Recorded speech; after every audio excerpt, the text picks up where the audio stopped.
These two guys. These two guys. It's these two guys. George Henry here. And Larry Richardson. And we are These Two Guys. Yeah, it's episode 31. And, you know, as much as I try to get away from the politics and the stuff that's going on today, we're just not let go of something. Every week we go. In fact, we missed a week because, you know, we had a lot to do last week. So we have actually, but in the meantime, you know, there's been this 2-week-old war now. Yeah. That's happening in Iran. And I'm just, you know, and it happens a couple weeks before we're getting ready to go on vacation. Yeah. A couple of things was going on. The Mexican cartel and yeah, we had that. Which seems like it's kind of died down a little bit. It's not died down. Yeah, it's a good word for it. No, it really has. And I think I mentioned last time. I mentioned jokes. Told some people we were going to Dubai, and then you know we had to switch to Puerto Vallarta because it was a lot less dangerous. You know. But anyway, but there's a lot of noise, a lot of opinions, moving parts to this story. You know, I don't want to be a hater. I really don't. I want to believe that this was the right thing to do, but I'm not sure that I can find the evidence. I have not been able to find specific evidence. They talk about what they believed was happening, but you know, I don't know. I don't know if this has made us safer or not. Well, definitely the folks in California are not feeling that way when there's, you know, pending fear of drone strikes. Yeah, but they're talking about the coast. Yeah. Now, I'm more worried about us here because we don't have a naval base, an Air Force base, an Army base. We don't have anything like that to punch back. Right. We've got the Coast Guard, which is great, but they're really geared for saving fishermen and rescue and stuff like that, not for attack. So I don't know. I mean, that would make me more nervous because the Oregon coast really doesn't have any place. Yeah, that's true. But, you know, I mean, for some reason they're fixated on California. Yeah, I don't know why. It must be your governor. It's my guy Newsom. I'd be like, why are you picking on me? I didn't start this. It's not me. We always say the nail that sticks out is the one that gets hit, right? Yeah. So there you Kotek go. is not out there talking crazy. Yeah. So, but yeah, no, that it is, you know, and coming from more middle of the road, I don't see any justification for it myself. I mean, I get the fact that these guys, you know, a lot of them wake up and go to sleep with the idea of killing infidels, right? So, but is that the reason why we're doing what we're doing? Well, and like I've always said, you kill one terrorist, it makes 3 more, right? Especially if they have a family, right? So, you know, I understand the idea of a regime change, you know, if there is an imminent threat to the U.S. I certainly believe that. But, you know, they say they attacked their nuclear plants or their nuclear production capabilities months ago. Right. Right. So then where's the fear? Yeah. So where's the fear? And, you know, again, killing their leader, you know, there's a law that says we can't. All of them. Yeah. There's a leader that says we can't go in and assassinate a leader. So in war, I guess it's not considered assassination. I think if it's a drone strike, it's collateral, you know. Yeah. I mean, I think it's, I don't know. I mean, someone correct me if I'm wrong. You know, if it was a strategic strike, then I mean, it's just it's the same thing. It's I mean, whether it's one guy with a gun or one guy with a drone. Right. Yeah. I feel like it's an assassination, honestly. I mean, because we're boasting about it.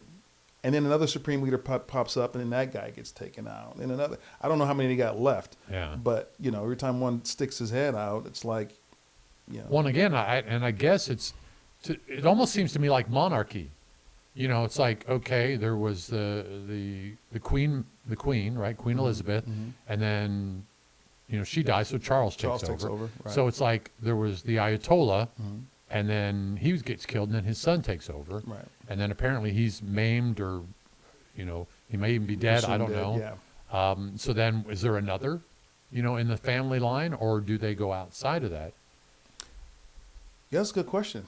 I don't know. It sounds terrible me saying this, but when I see the names, I had no idea that was his son that took over. I just thought it was another, you know, next in line, kind of like if the president goes out, then the vice president takes over. But I didn't realize it was family that was taking It's a little over. different than that. Yeah. And it was like, you go back to, was it 1969 when we took out the head of Greece and their democracy and basically put in a military,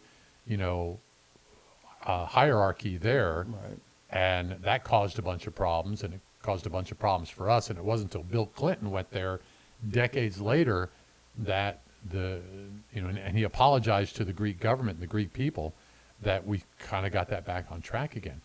I don't know, when you have a country that harbors terrorism and that supports terrorism, I don't know that, maybe you're doing the people that live there a service, Yeah. But at what cost?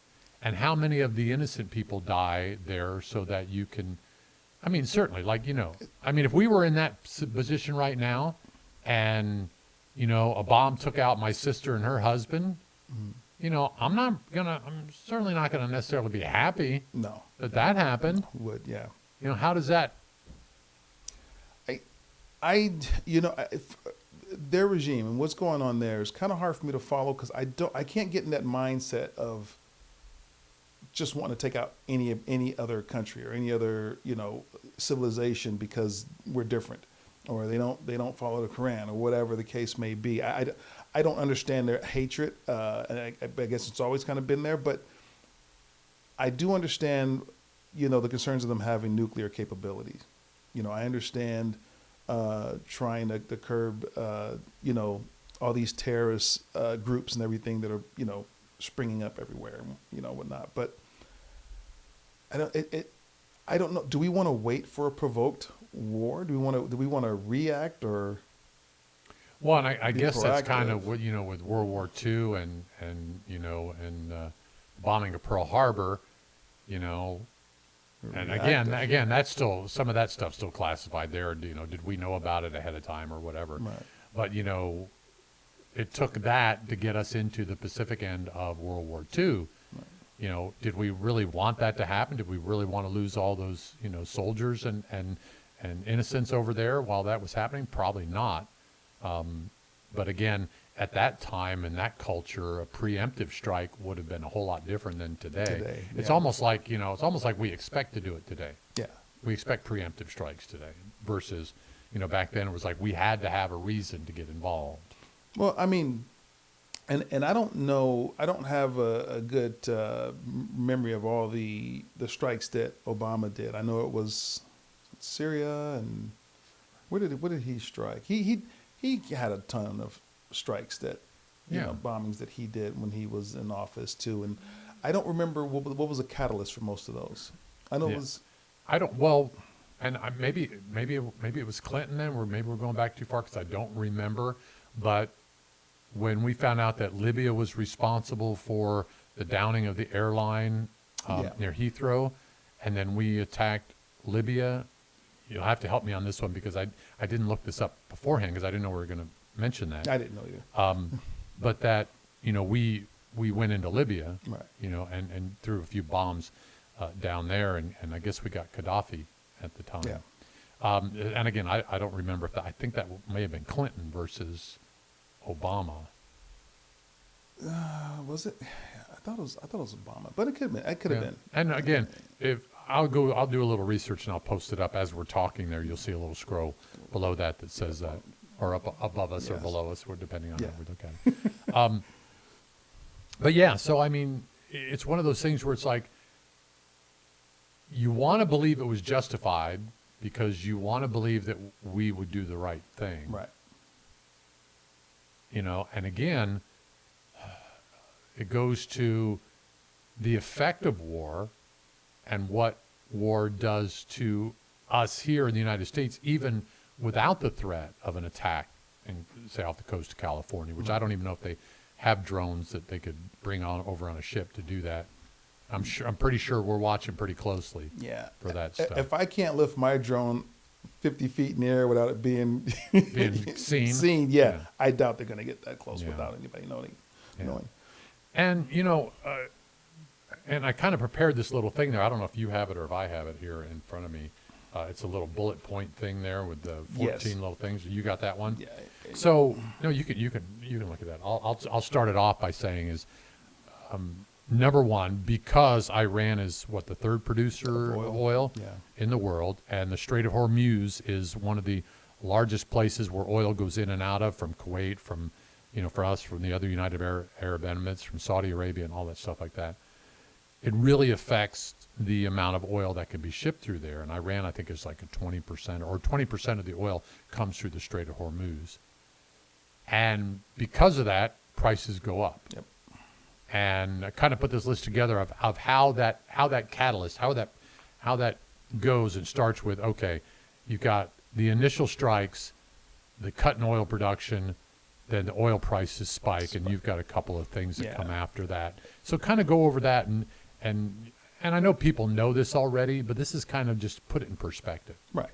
Yeah. And because, transportation and supply chains, right? Gas prices go up. Obviously, the transportation cost goes up, which means the cost of your goods are going to go up. Anything that's being shipped from one side of the country to the other, or being brought here by boat, I mean, anything that runs off of diesel is going to be, even electricity is going to be affected at somewhere down the line.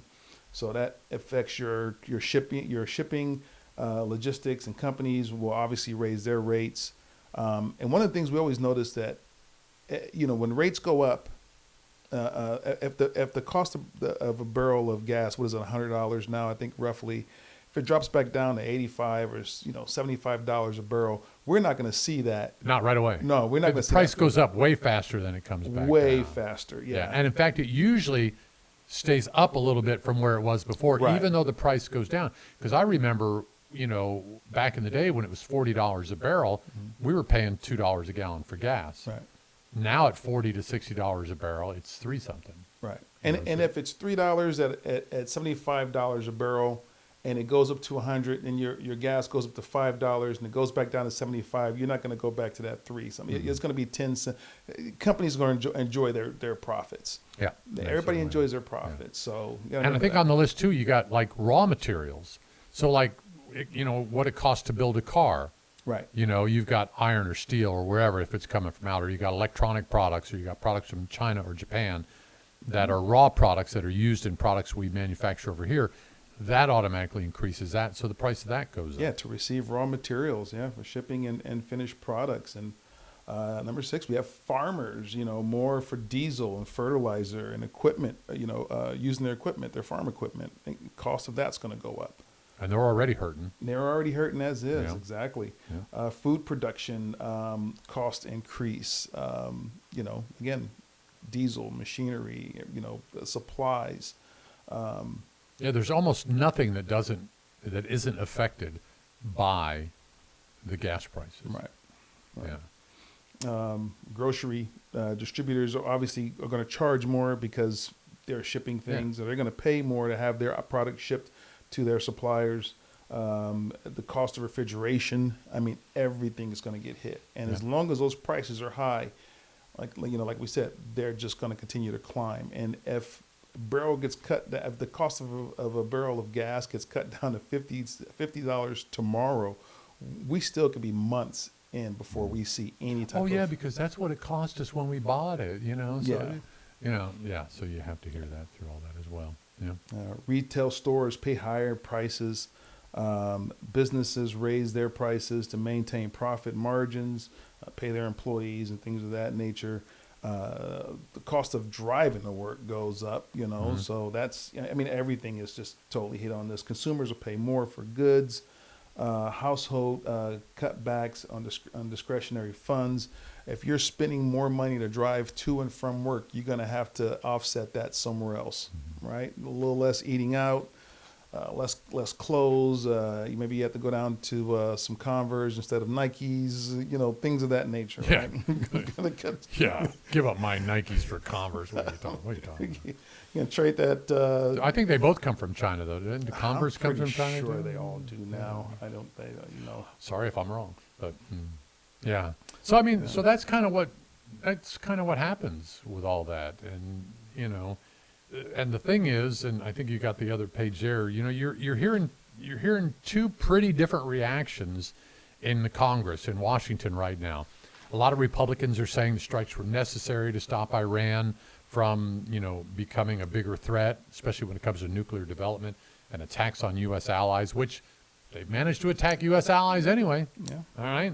And their argument is that showing strength now could prevent an even larger conflict later. Yeah. If we had more, if there were more combined, a show of force from other allies, and maybe that would show them that, look, nobody's messing around here. Right. You guys are trying to tip the scale. You're pushing the wrong buttons, and everybody's on our side. Yeah, but even so, even if they're on our side, the brute force and the responsibility for most of it comes from us. Right. It comes from our military, it comes from our striking capabilities and all that stuff. But anyway, that's what the Republicans are pretty much saying out there. Yeah. And the Democrats on the other side, we've got Democrats who are saying, slow down a minute. They're asking whether the situation is justified or not.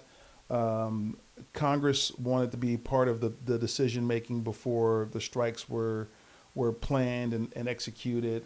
So Congress was completely blindsided, and that's kind of a bipartisan view too. I think both Republicans and Democrats are both kind of concerned that Congress wasn't involved, but you see more from the Democratic side. Mm-hmm. So there's a huge debate. Was it justified? Well, and then a lot of this decision making comes from back in 9/11.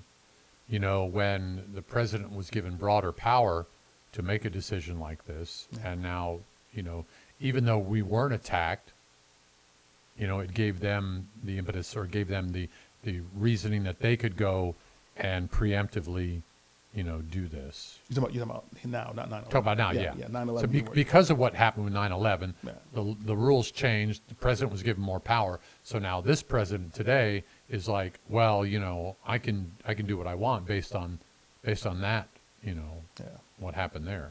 And there's some things that I don't know, and this just kind of came to my head right now. Is just thinking, sometimes there's things that maybe the president knows that we don't know, that they can't disclose, which also could be a reason why it was. Yeah, but there still needs to be, even if not the whole Congress, there still needs to be, I would say, at least 3 Democrats and 3 Republicans in the meeting with the president, and him saying, this is why we're doing this. I'm letting you know we can't let the whole thing out, because I believe there are times when a snap decision has to be made right then and there, and you can't sit there and let everybody know your hand. Right.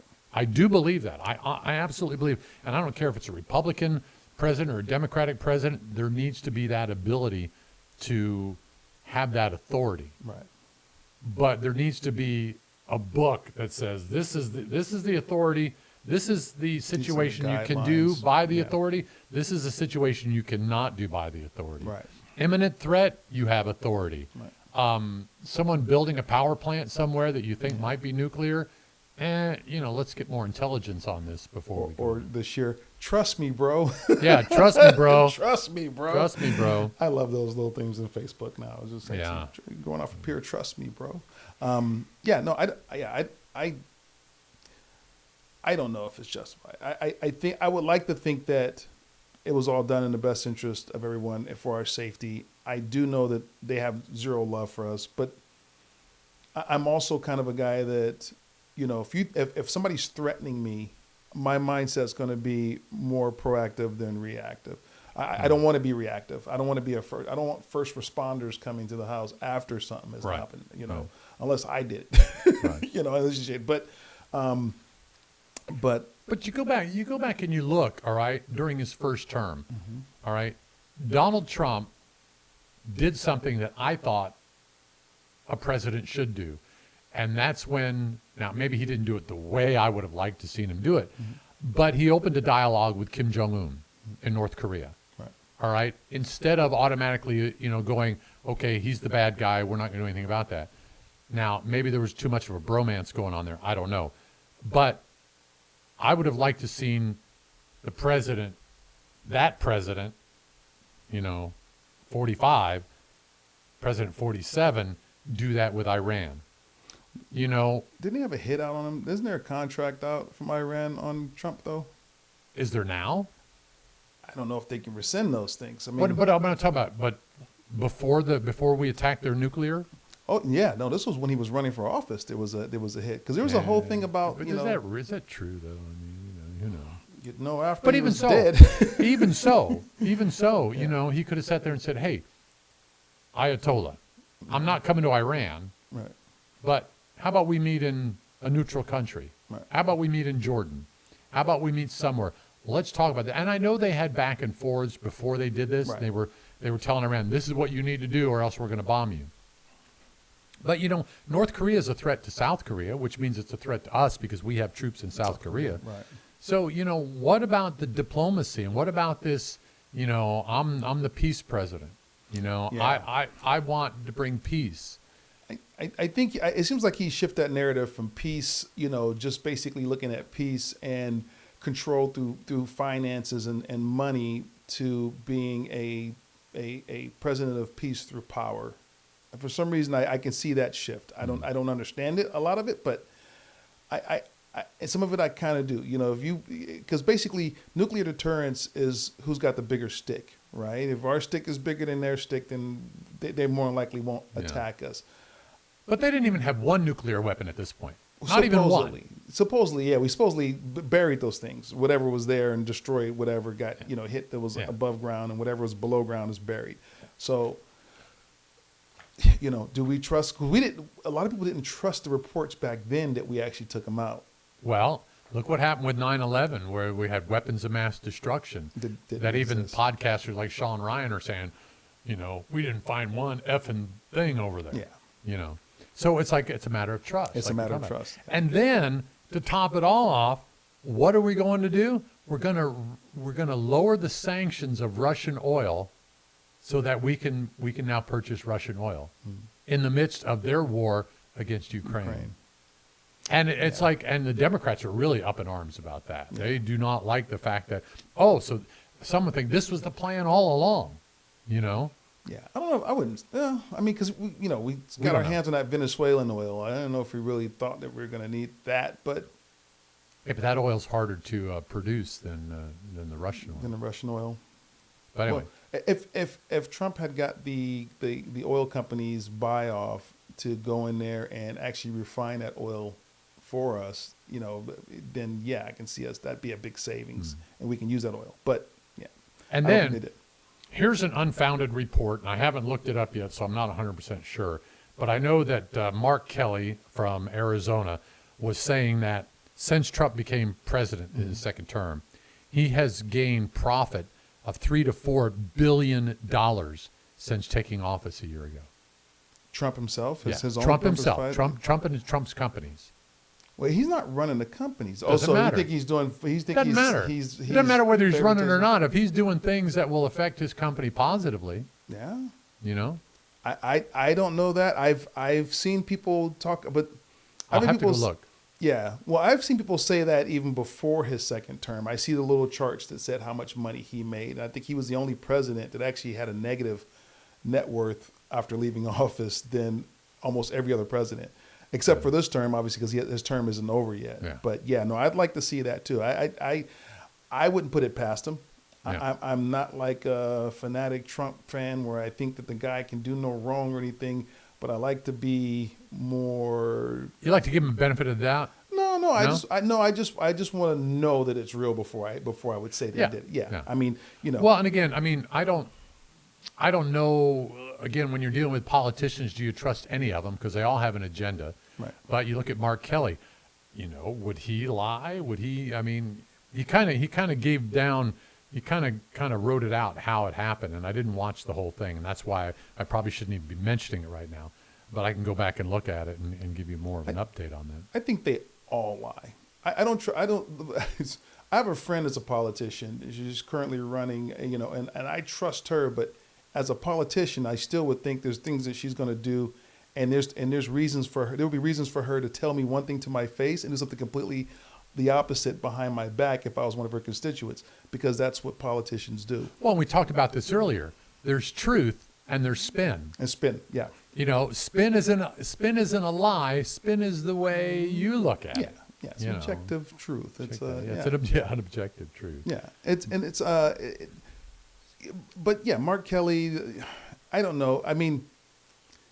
some of these guys, I see them go out and they say certain things, like for example, and I got into like a debate with a friend of mine when they went out and kind of made that broadcast to tell people, to tell our soldiers that they have the right to refuse any illegal orders. And that immediately, for some people, and I'm going to call them low IQ individuals, for what they heard was Trump was giving them illegal orders. And some people, they will take that messaging and they would make something completely different out of it. And, instead of Mark Kelly coming up and saying, hey, we did not say that any illegal orders were given, we were telling our military that they do not have to follow illegal orders, which is correct. Yeah. But the way he did it, I think it sparked a whole list of just like more anger amongst the Democrats constituents, because they were, I've seen it. I'm pretty sure you've seen it. The anger of, oh, Trump is giving illegal orders. I was like, what illegal orders did he give? Well, before the Iran war, I don't know. Yeah, before, none. But, none we knew. There's people that believe that the Iran thing is totally illegal. Now, whether it is or not, It would be if when Trump and when Clinton did it, if it was a thing, I would say, yeah, it would be illegal. But they did the same thing. And there's records of Nancy Pelosi standing in front of Congress saying that, yes, Obama did not require, for the strikes that he did and the way he did not require Congress. There's other Democrats saying it too back then, supporting Obama. And again, I would have to do a deep dive search into everything, and I'm not willing to do that for you folks. Sorry. I would have to do a deep dive search and go into the specifics of each and every strike versus the specifics of each and every strike today. Because it may have been proper. Yeah, it could be apples to apples comparison. Yeah, it could be apples and oranges. Yeah. Because we still don't have a lot of information on this one. I think Obama, when he speaks, first of all, the guy is eloquent when he speaks. He is one of the best speakers. He doesn't step on his tongue. No, he doesn't step on his tongue. He doesn't stutter. He doesn't. You understand what he's saying, right? And the guy could tell you. Obama can sit here and tell me, you're a white kid born in Jersey, and it'll probably take me 15, 20 minutes before I even question it. That's how good Obama is. Well, I was a white kid born in Jersey, but he is a good speaker. Trump, it's fun with Dick and Jane. Yeah. So sometimes it's kind of hard to understand. It's not fun with Dick and Jane. Well, it's not fun. Dick and Jane is very simple to understand. This is like Dick and Jane and Cat and Hat were thrown in the same book, and every other page, one's Cat and Hat, one's Dick and Jane. Or I do not like them, Sam. I am. It'll be the Mike Myers Cat in the Hat too. Yeah. On top of that, they're a really, really bad one. But yeah, no. So I never really understand. He uses very simple words and he repeats himself and he's explaining why he's there. And then you get Hegseth and the other people, Carolyn Levitt, trying to explain what's going on. And even then, it's almost like it's almost like some deep state type processes or thing that happened in the background initiated. You're still not getting enough information to tell you this is, they posed a threat. How? Yeah. What did they have? When they show the pictures of their boats, their ships have all been sunken, and they're showing these pictures, and I'm like, now those look like fishing boats. Yeah. Like those are tiny little, it looks like actual battleship. Those are the little ones that get the two one. It only takes two strikes. Two strikes. Yeah. No, so I'm like, but. And again, we're looking at this from the outside. We don't have all the inside information that's going on there, and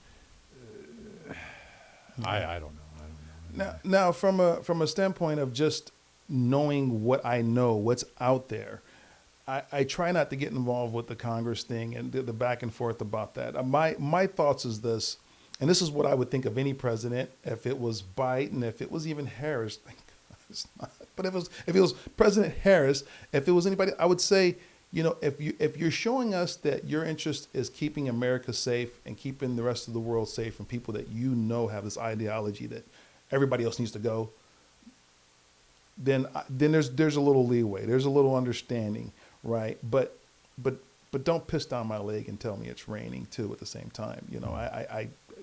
We're adults. give us what is the real reason why we're doing it. You know. All right, look, we're going to move on here, but just one quick thing before we move on, since we last did our podcast. Apparently there was some backlash when Trump fired Kristi Noem Yes. head of DHS. Well, did he demoted her. He demoted her and he moved her to a new, and I Took see her out of the limelight. He did take her out of the limelight, but you know what? I think this is a checkers versus chess thing, because he said that she did a great job. He loved the work that she did, and if he kept her there with all the heat, especially with the midterms coming up, I think it'd have been very bad to keep her there. The optics would just been terrible. So now by moving her out, giving even the liberals and the Democrats and the conservatives and the moderates, everybody what they want and what they felt they want, kind of gives them a little bit of Yeah, but there's not a lot of people happy with the new guy going in either, though. So, it's another one of those. And again, at least we're not talking about the Epstein files. Who? I tell you. Anyway. But there was a lot of backlash on that. I saw it as a media move, because I think if it wasn't midterms, if it wasn't so much to lose, she probably would have stayed there. Yeah, but then again, they fire her, then they go into Iran. So is that not going to affect the midterms? It could, yeah. That definitely could. But I don't. That's one of the reasons why I don't think that was initially planned. I don't think Iran was like. You don't think he thought, it's the midterms. I better not do this, or I should do this, or. I think he's more impulsive than anything else. I would agree with that. I think he's more impulsive. I don't think that he. I think the Kristi Noem thing, he thought it through. If I keep her in office, with the things now in Minnesota dying down, all that stuff. That once they decide to cooperate with ICE. You get nothing, right? It went away. So, but now you still have the backlash of what had happened. You got to have a scapegoat. Mm-hmm. You sacrifice. Sometimes you got to sacrifice your bishop. One of your knights to in order to get ahead in the game of chess. And I think that's what he did. Yeah. I think that was his his play. Well, we'll see what happens next. Anyway, so in about 2 weeks' time. Is it 2 weeks? 2 weeks. Oh my goodness. 2 weeks. 2 weeks. Oh no, we are heading to Mexico. Mexico. Yeah. Have you been practicing your Spanish? I have. Have you really? Limpiar. Dirty? Clean. Oh. Yeah. Lechuga. Lechuga. Sugar. Hola amigos, lettuce. ¿cómo estás? No, lechuga's lettuce. Oh, okay. So limpia. I thought Limpiar. that's clean? I Clean. thought it was dirty. Well, clean. Yeah. Sucio. Sucio. Sucio, I think, is 30. I'll have to practice. I haven't been practicing. I wait till I get down there, and then it just starts coming back. Because as a kid growing up in Arizona, familiar, I can understand more than I can speak. Yeah. Because there's a lot of context. If you get a couple words, you get the context of what you're there for. You can usually pick up what's going on. But it's been a while. You can always watch a couple episodes of Sábado Gigante or Siempre Domingo. Yeah. I like A la Cama con Porcel. A la Cama con Porcel. Yeah, I haven't seen that in a while. I used to love watching that because they had all these busty Mexican women on there and laying in his bed with him. Oh my God, yeah, I remember that. Yeah, what a culture that is down there. Any additional nerves about this? I think everything's pretty cool. Yeah, everything's cool. And from wherever that crap was happening, we're on the other. Right, we are on the other. But what about now? We talked about this in our pre-talk before we started the podcast about TSA and they're last I heard they were saying 3 to 4 hours before you get on an airplane to be at the airport, which means I'm going to have to be at the airport in Seattle at 3:00 in the morning. Yeah. Bring a neck pillow. Yeah. That's kind of unnerving. It is.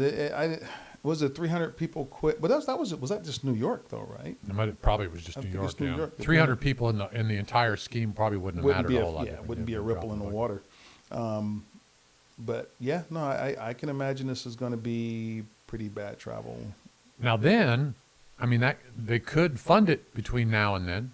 The next 2 weeks they could get it funded. I don't know what their long-term plan is, but the funny thing is, I was looking up on this. This whole shutdown was basically to an attempt to defund ICE, right? Which is already funded till like 2028, 2029. Well, the Homeland Security in general. Yeah, it's already funded. You know, yeah. So this shutdown doesn't affect them at all. It affects everything else. So I don't get it. Yeah. I don't get it. I think if you realize your target is over here and you're still aiming here, and even if you hit that target, you're not affecting what you were trying to hit in the first place. Why? Well, and again, too, part of Homeland Security is our own Coast Guard. Yeah. They're not considered a military organization like the Army, Navy. They're part of Homeland Security. So these young men and women, and some of the older ones that have been there a while, are not getting their money either. So that's kind of a sad thing. But I meant this to be a more happy part, talking about going to Mexico there and that. And Can we hit on a stereotype? I want to know. Sure. Yeah.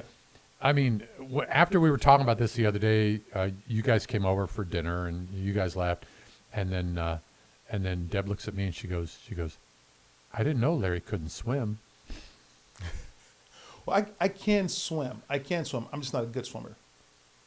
Well, a bad swimmer is not a good thing. I can't tread water. Oh, well, yeah. I can't tread water. If you put me somewhere and if there's a point A to point B and there's something for me to grab onto, you can get there. I'll get there. I'll be fine. Yeah. Well, what about can you lay on your back and float? For a few minutes. You don't sink? No. Okay. No. But if you're upright, vertical, upright, and you're trying to tread water, you just go right down. Like an anchor. Like a weight. Yeah.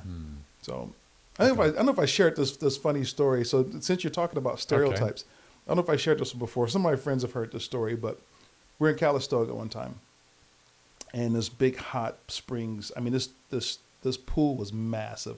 I think it went down like 9 feet or something like that.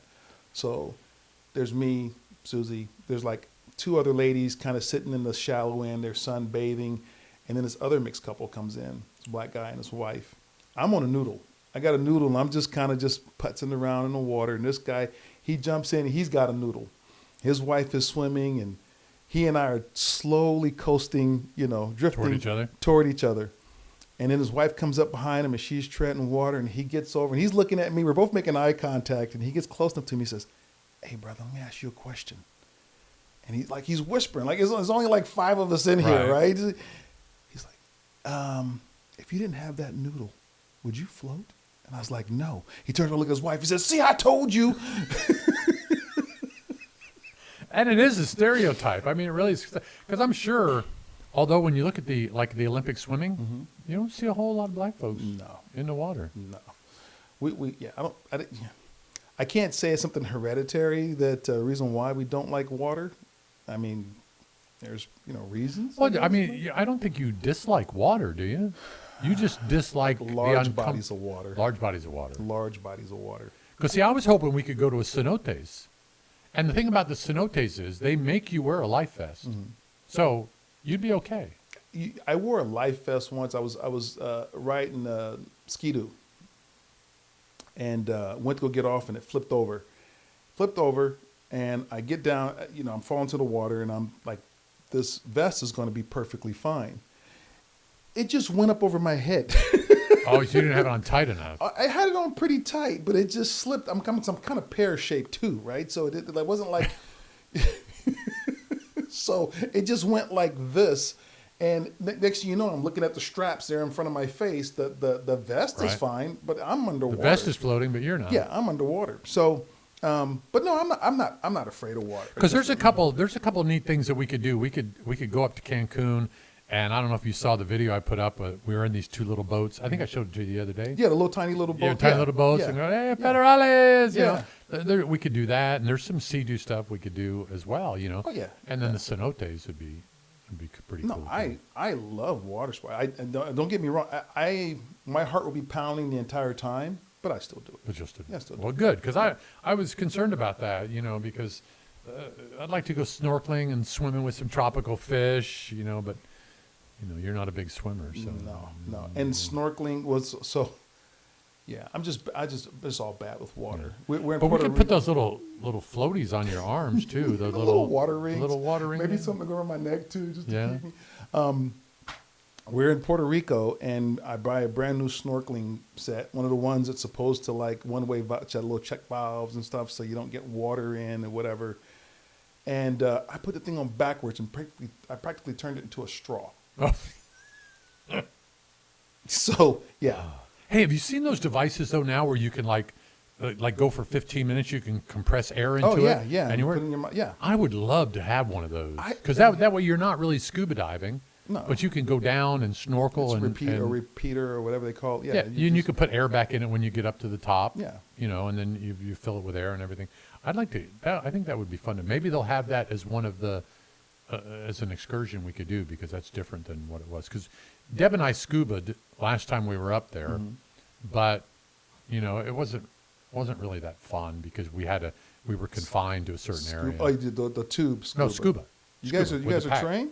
No, they give you lessons. So they'll take you down, then they'll give you a lesson in scuba, and then you keep your thing, and that counts for one of your lessons toward getting certified.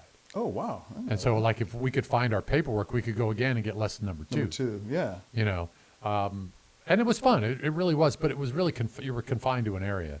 I don't mind You know, that. yeah. I watch too many movies. It's like, you know, I'm going to come up and surface to the water, and there's not going to be no boat or anything there.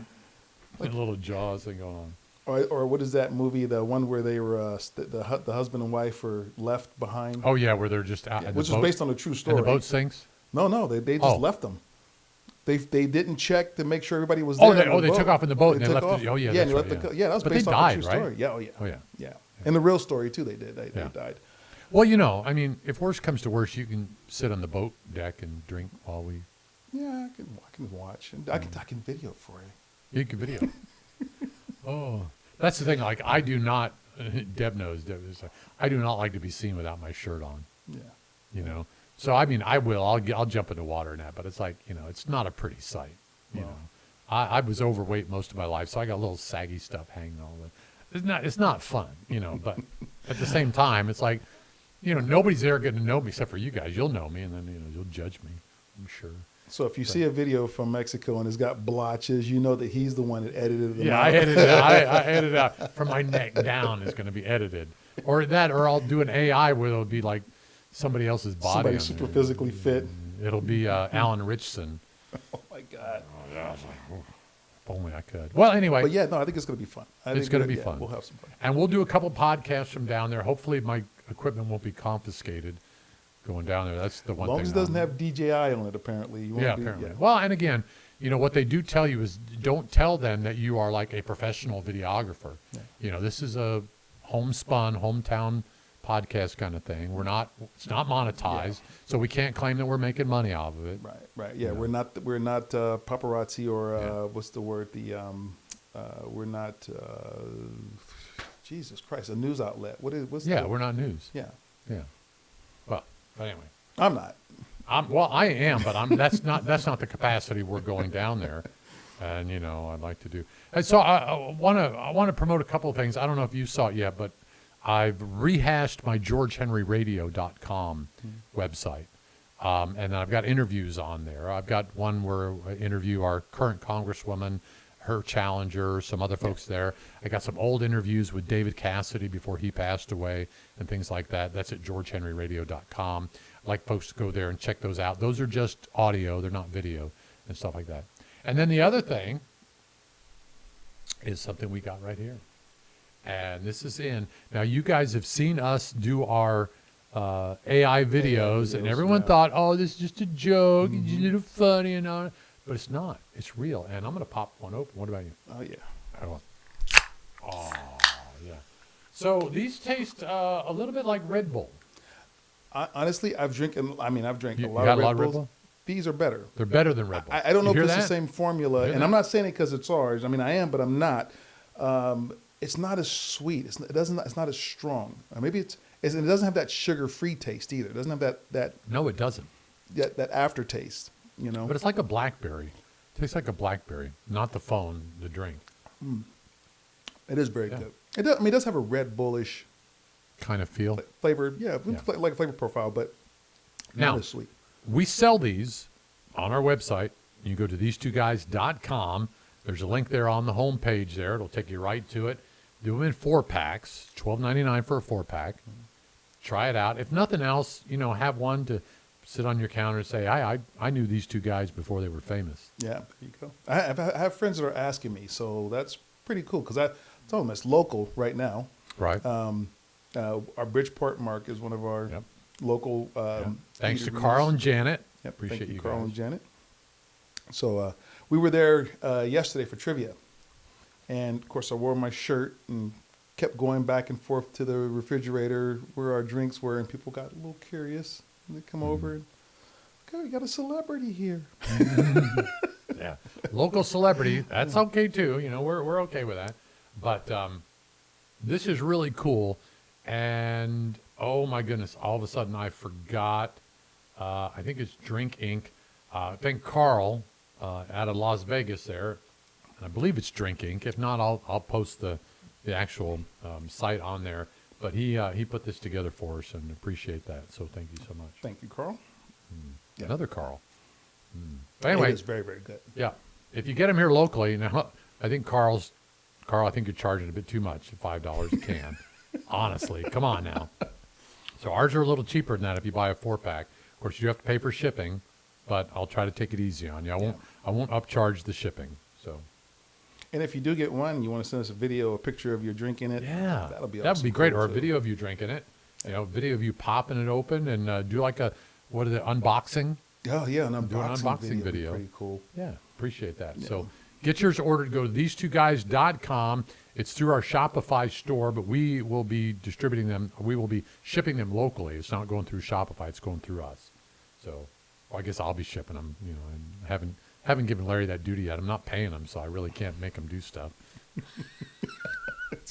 I just look at them like, oh, yeah, go ahead. But one day, Larry and I are going to make money off this. I promise you. We're going to make money off this. Like I said, promise there's- you, Larry. It's like, what is it? It says, I will never announce I'm a millionaire. There will be signs. And then there's like that Cobra chair from G.I. Joe somebody was selling.